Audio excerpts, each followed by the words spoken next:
Welcome to the Deep Dive, the show where we cut through the noise to get you truly well informed. Today, we're taking a deep dive into a really complex, multi layered story. It's right at the intersection of economics, trade, and, well, geopolitics. We're going to unpack India's booming trade relationship with Russia. It's gaining importance amid some big global shifts. And then there's the direct pressure India is facing, especially from the United States, particularly through tariffs. This isn't just about numbers on a page. It's about these major shifts in global alliances, economic power, and really what that means for you. For this deep dive, we've pulled from a whole range of sources, detailed export data from Sberbank, economic analysis from the ICF, insights from the Russian embassy via ScanX in India Today, trade policy deep dives from Cyril and Marchand Mangaldas, and critical takes from The Guardian and the Financial Express. Our mission, as always, is to distill all this, cut through the noise, and deliver the critical insights you need to be truly well-informed. Okay, let's unpack this then. We hear so much about global tensions, but it's easy to miss what's actually happening on the ground. What's the real story with India and Russia's economic relationship right now? Well, what's really striking is just the sheer scale of the growth. Exports from India to Russia, they soared past 4.8 billion US dollars in 2024. And the overall bilateral trade, it hit a new record, nearly $69 billion in the 2024-25 period. Wow, nearly $69 billion. Yeah, it's substantial. Yeah. And the Russian embassy is even forecasting a pretty robust 10% annual growth rate. One Russian diplomat actually noted that trade has grown 7 times in just the last few years. It's a really significant acceleration. That's incredible growth, especially, given the whole geopolitical climate. Yeah. So what exactly is India sending to Russia? What's fueling this rapid expansion? It's surprisingly diverse, actually. We're seeing major growth in mechanical equipment, nuclear reactors, electronics, and especially pharmaceuticals and chemicals, both organic and inorganic. Looking ahead to 2025, several sectors look particularly promising for India. Okay, tell us more about those promising sectors. What's really standing out there? Well, pharmaceuticals and medical equipment are just huge. India actually overtook Germany back in 2023, became Russia's largest supplier in this area, and their market share just keeps expanding. Overtook Germany. That's significant. It is. And Russia has even simplified its registration process for foreign medicines, which is a pretty clear signal, right? Yeah. They want more from India. This covers everything from common antibiotics to things like influenza vaccines, analgesics, antipyretics. Okay. And beyond medicine, what about industrial inputs? You mentioned chemicals. Absolutely. The chemical sector is really booming. In 2024, organic chemicals were a major category, but also inorganic chemicals, which are vital for many industries. Russia specifically needs things like titanium dioxide, terephthalic acid, PVC polymerization catalysts, and India is increasingly supplying them. So filling those industrial needs, what about everyday goods or even food? Is that part of the picture? Yeah, that's where it gets interesting too. Food exports have increased significantly. Some categories like meat, grapes, raisins, they've actually doubled in volume. There's high Russian demand for Indian fruits, vegetables, tea, even raw tobacco, potatoes, pomegranates. Oh, okay. And on the consumer goods side, we've seen a definite rise in Indian clothing, footwear, toys, appliances. Textiles, in particular, were identified as a key export category after an agreement back in April. And electronics, you mentioned that earlier. Yes, electronics exceeded $424 million USD in 2024. That makes it the second largest export category by value now. And that's helped by simplified import procedures in Russia and a fixed customs duty, which they've extended until the end of 2025. That's a really comprehensive list. But a critical element here, surely, is how these deals are actually being paid for. How are they managing that part? This is a truly fascinating aspect. A staggering 90% of trade payments are now conducted directly using the rupee-ruble currency pair. 90%. Wow. Yeah. This shift dramatically reduces their dependency on third-party currencies, like the US dollar or the euro. It potentially cuts costs, but it definitely strengthens bilateral ties.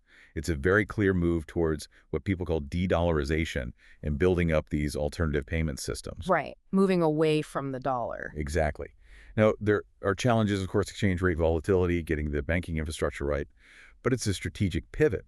India's central bank, the RBI, they allowed Indian rupee invoicing back in 2022. It's actually similar to what they did with Iran in 2019, Yeah. especially influenced by Russia getting cut off from SWIFT. And it sounds like Russia is actively rolling out the red carpet for Indian goods. They really are. Yeah. The Russian Chargé d'Affaires, Roman Babushkin, he put it very explicitly. He said, "Our market's open for India." That's quite direct. It is. And it's not just a friendly phrase. It signals Russia's strong desire to embrace Indian exports, especially, if India faces difficulties in other markets, like the U.S. And it's backed by commitments to remove trade barriers and ensure steady oil supplies to India continue. Okay, here's where it gets really interesting, I think. How has Russia managed to weather such extensive sanctions? I mean, really extensive. And are there signs now that its economic buffers might, finally be thinning out? Well, Russia's used a sort of multi-pronged strategy to blunt the impact. A primary tactic has been trade diversion. Oil exports, especially, pivoted heavily towards China and India. Together, those two accounted for a huge chunk, 41% of Russian exports in 2024. 41% just to China and India. Yeah. They also rapidly expanded what's often called a shadow fleet, maybe 350 tankers, specifically to bypass the G7 price caps on their oil. Domestically, they aggressively used their pretty substantial financial reserves. We're talking close to $700 billion initially. So isn't a lot of that frozen? That's right. Roughly $300 billion remains frozen by the West. But they still had access to a significant portion. Plus, they implemented strict capital controls. And, importantly, developed their own financial messaging system, SPFS. SPFS. Yeah, that's basically their alternative to SWIFT. It lets them send financial messages, process transactions, largely outside the Western-controlled banking system. It's easy to forget sometimes just how economically significant Russia is globally, isn't it, despite everything? Precisely. Russia is the world's fourth largest economy if you measure GDP and purchasing power parity. Which means? Basically comparing what money can actually buy in terms of goods and services in different countries rather than just exchange rates. And it's the second largest oil exporter globally, right after Saudi Arabia. The IIF, that's the Institute of International Finance, they even estimated that if Russia's oil and gas exports dropped by just 20%, global energy prices would surge dramatically. Yeah. And all this resilience meant Russia's real GDP actually grew by an average of 2.3% between 2022 and 2024. That growth was largely fueled by defense spending, right, and of course that rerouted trade we mentioned. That's a remarkable level of resilience. But, okay, are we seeing any cracks starting to appear now? What do the latest numbers tell us? Well, while they've been resilient, there are definitely signs of softening. GDP growth slowed quite notably in the first quarter of 2025. It dropped to 1.4% year-on-year, down from 4.5% in the last quarter of 2024. So a significant slowdown. Okay. The Central Bank of Russia also cut its key policy rate recently, down to 18% in July 2025, as inflation seemed to ease a bit. And the country's current account surplus, which was very large, has narrowed. Plus, we've seen new pressures like the EU's latest sanctions package, their 18th, I think, in July 2025. Right. What did that include? It lowered the oil price cap further to about $47.60 a barrel. It banned transactions with the Nord Stream pipelines, prohibited imports of Russian-derived petroleum that's been processed in third countries. That's a key one. And it denied port access to over 100 tankers, expanding financial bans to 22 Russian institutions. Even 2 Chinese banks were hit. So the pressure points are definitely building. But from Russia's perspective, do these new EU sanctions actually change much on the ground? The Russian view, publicly at least, is that this latest EU package won't have a huge impact on their oil trade, mainly because they claim they've already reduced their dependence on EU services like shipping and insurance quite significantly. Okay. Now, this brings us to a significant wild card, the potential Trump wild card. Mm-hmm. He has threatened to impose these sweeping secondary sanctions, 100% duties on goods from any country buying Russian oil. 100% duty. Yes. And he attached a deadline, August 8th, for a peace deal with Ukraine. And what would be the economic fallout of that, if it actually happened? What does the IF say? The IF projects that if those secondary sanctions were enacted, and if countries actually complied with them, Russia's real GDP could contract significantly. Their current account surplus could flip into a deficit, so a major hit. But there's a but, isn't there? There is. The IFF also issues a pretty stark warning. Strict enforcement of such measures would likely send global oil prices surging, probably above $90 a barrel, and that would drive inflation significantly higher across both advanced and emerging markets. So it's a really complex, potentially damaging equation for everyone. Okay, so let's bring this back to India. What does all this mean for you, the listener, and for India, kind of caught right in the cross currents of these huge geopolitical and economic forces? Well, the immediate impact of the U.S. tariffs on India is substantial. There's no denying that.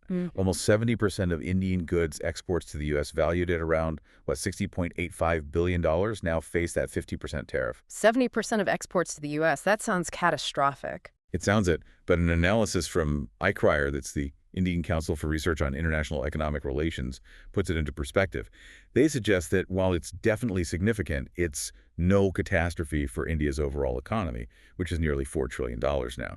These tariffs represent about 1.56% of India's GDP and just over 7% of its total global exports. Okay, so not a national crisis in GDP terms, perhaps, but where is the pain really being felt within India? Which sectors are hit hardest? It's heavily concentrated, primarily in labor-intensive and high-value industries. Think textiles and apparel, that's a huge one. Gems and jewelry, which were major export categories to the U.S. Also auto parts and parts of agriculture, particularly shrimp exports. Can you give an example? Sure. India's textiles and apparel sector, for instance, now faces a tariff disadvantage of over 30 percentage points compared to rivals like Bangladesh and Vietnam, who might have preferential access. And shrimp exports are particularly hard hit. They face the 50% tariff on top of existing duties, which gives an immediate competitive edge to places like Ecuador and Indonesia. It's interesting, though, to note what the U.S. tariff regime seems to spare. Pharmaceuticals, energy products, critical minerals, semiconductors. These are all areas where India has pretty significant strategic stakes, right? Exactly. That carve-out is quite telling. So how is India strategically responding to this intense pressure? Well, iCareer, that think tank, recommended a sort of three-pronged strategy for India. First, smart negotiations with logic and rationality. Second, providing immediate and targeted relief support to those hard-hit sectors we just mentioned. And third, crucially, prioritizing the diversification of export markets. Don't rely so heavily on one market. Right. And we know India and the U.S. have been talking. What's the latest on those discussions for some kind of interim trade deal? Are they getting anywhere? Those talks are definitely ongoing, but significant differences remain. The U.S. is pushing hard for wider access to India's agriculture and dairy markets, but those are politically and economically very sensitive sectors for India, so there's resistance. And India's defending its Russia ties. Oh, absolutely. India's Ministry of External Affairs has robustly defended its oil imports from Russia. They stated pretty clearly that these imports are vital for keeping energy costs predictable and affordable for India. And they've called the U.S. targeting of this unjustified and unreasonable. India has made it very clear it will safeguard its national interests and economic security. This raises a really important question. Is the use of tariffs like this truly about economic rebalancing anymore? Or has it morphed into something else? The Guardian's analysis suggests that these tariffs are increasingly being, quote, wielded as a political cudgel, effectively replacing traditional diplomacy. A political cudgel. And is there a sense that these demands, like cutting Russian oil while facing tariffs, are somewhat contradictory? Absolutely. Economists have pointed out what they call an incoherence here. The demand for India to reduce Russian oil imports, which, let's remember, account for about 35–40% of India's total supply now. 35 to 40%. That's huge. It is huge. And demanding they cut that seems to sit at odds with the original stated purpose of the tariffs, which was supposedly about pulling manufacturing back to the U.S. So there's a strong view emerging that these are really national security tariffs, maybe designed more to compel loyalty to the president. And the irony, as some analysts point out, is that this kind of pressure could inadvertently push India closer to China strategically. Right. Okay, so zooming out, this isn't just about trade figures, is it? It feels like we're watching a tectonic shift in global dynamics. What are the broader implications of all this for you, the listener, and for the world in this new landscape? Well, one key aspect to really understand is how that rupee-rouble payment shift we discussed feeds into a much broader de-dollarization trend. You see more and more nations actively seeking to reduce their reliance on the U.S. dollar. And they're trying to build alternative payment systems, ones that operate outside the traditional Western-dominated financial networks. And India's position on sanctions plays into this. Yes. India's sovereign position is quite clear and consistent on this. They state they will abide by UN sanctions, multilateral ones. But they also state they are not duty-bound to implement unilateral sanctions by the U.S. and EU. They draw a very clear line there. And we're seeing this play out perhaps with the rise of the BRICS nations as well. Indeed. There's definitely been a noticeable tightening of relations among the BRICS countries, Brazil, Russia, India, China, South Africa.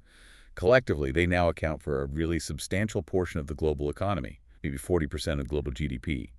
And interestingly, a Russian diplomat recently even hinted at a potential revival of the Russia-India-China, or IGENC, dialogue. Yeah, as a sort of potential counterweight, perhaps, to Western influence in global affairs. So, okay, for businesses listening, particularly Indian businesses trying to navigate this incredibly complex global environment, what do they need to be aware of regarding all these trade restrictions and sanctions? It's absolutely critical for them. India, of course, has its own comprehensive legal and regulatory framework for sanctions and export controls. That's driven by its own commitments to non-proliferation and international security. But for Indian businesses operating globally, understanding foreign export controls is paramount, especially things like the U.S. Bureau of Industry and Security's Export Administration Regulations, the ER, and the whole issue of secondary sanctions, Secondary sanctions meaning? meaning sanctions that can apply even if the transaction doesn't directly involve the U.S. For example, they can apply to re-exports of U.S. origin items from India to a third country, or manufacturing products overseas that are the direct product of U.S. technology, or even what's called deemed exports. That's like transferring U.S. technology to foreign nationals, even if they're physically located in the U.S. It's complex. And the consequences of getting this wrong, of non-compliance, they can be severe, right? Extremely severe. We're talking about potentially huge fines, imprisonment in some cases, and suspension of export licenses. Losing the ability to trade internationally. This just highlights the critical need for businesses to have really robust internal compliance programs. They need thorough due diligence on all their customers and partners, constantly screening them against various restricted party lists to mitigate that risk. It's not just about what's legal in India anymore. It's about navigating this intricate and, frankly, shifting global web of regulations. Okay, so to try and summarize the core insights from our deep dive today, India is strategically deepening its trade ties with Russia, often navigating or even pushing back against direct pressure from the United States. Russia, for its part, has shown surprising resilience against massive sanctions, although its economic buffers are showing some, let's say, evolving challenges and new pressures are mounting. And India finds itself performing this incredibly complex balancing act using negotiation, asserting its sovereign interests, and actively trying to diversify its markets to reduce vulnerability. This really raises an important, perhaps provocative question for all of us listening. As economic pressures like tariffs and sanctions increasingly become primary tools of foreign policy, often replacing or sidelining traditional diplomatic instruments, how might this reshape not just the global trade routes and alliances we've known, but the very nature of international stability itself? And importantly for you, what opportunities and risks does this create in this rapidly evolving global landscape? That's a lot to think about there, and it truly underscores just how interconnected everything is: economics, politics, security. We really encourage you to reflect on these intricate dynamics and what they might mean for your business, your investments, or just your understanding of the world going forward.